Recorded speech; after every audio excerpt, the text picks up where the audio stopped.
Eh bien, cette semaine a été également marquée par la présentation, si vous voulez, de l'ossature du gouvernement. L'ossature a été déjà donné, mais les membres du gouvernement ont été dévoilés cette semaine. 29 postes ministériels, dont 2 secrétariats généraux dans ce gouvernement. Donc 15 nouveaux ministres font leur premier pas dans l'appareil gouvernemental qui sera dirigé par le Premier ministre Amadou Riba Baouri pour les intimes, et 15 autres ont dit donc au revoir à cet appareil gouvernemental.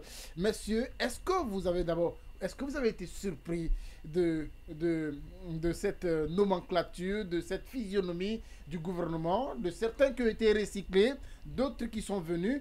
D'abord, ceux qui ont été recyclés, est-ce que vous avez été surpris, M. Bayo? Oui, vous savez...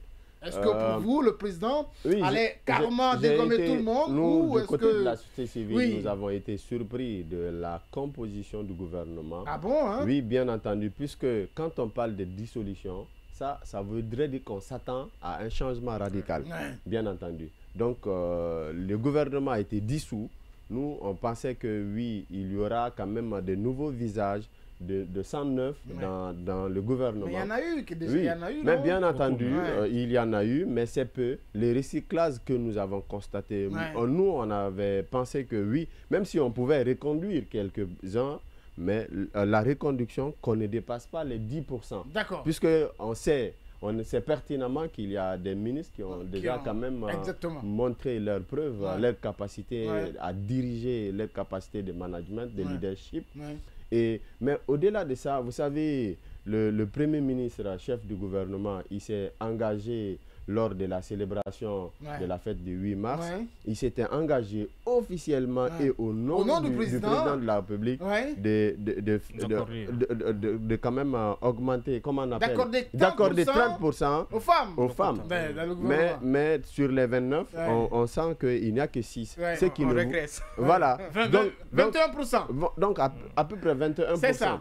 Donc, je pense que la parole donnée par les autorités est sacrée. Et les femmes, normalement, les 30% là ne sont même pas la norme internationale. Chez les autres, on parle de 35, de 40, de 45. Et d'autres même, on parle d'égalité. Exactement. C'est-à-dire, s'il y a 50% de femmes, il doit obligatoirement avoir 50% d'hommes dans d'autres pays parce que ceux-là sont en avance. Donc, vous, ça vous est déçu? Oui, franchement. Déçu. Et après... cette autre partie, nous, du côté de la société civile, on s'attendait à ce qu'il y ait un gouvernement d'union nationale. Vous savez, un gouvernement de large ouverture, puisqu'aujourd'hui, après la composition du gouvernement, il y a une prochaine étape qui nous attend. C'est la redynamisation du cadre de dialogue inclusif interguinéen.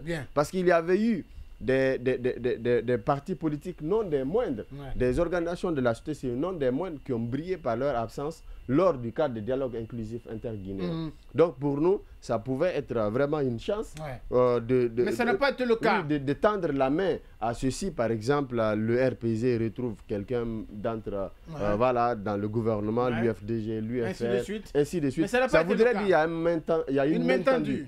Mais très malheureusement, ce n'est pas une gouvernance. Vous êtes déçu, je ne dirais pas que je suis dessus, puisque pour moi, c'est un terme péjoratif.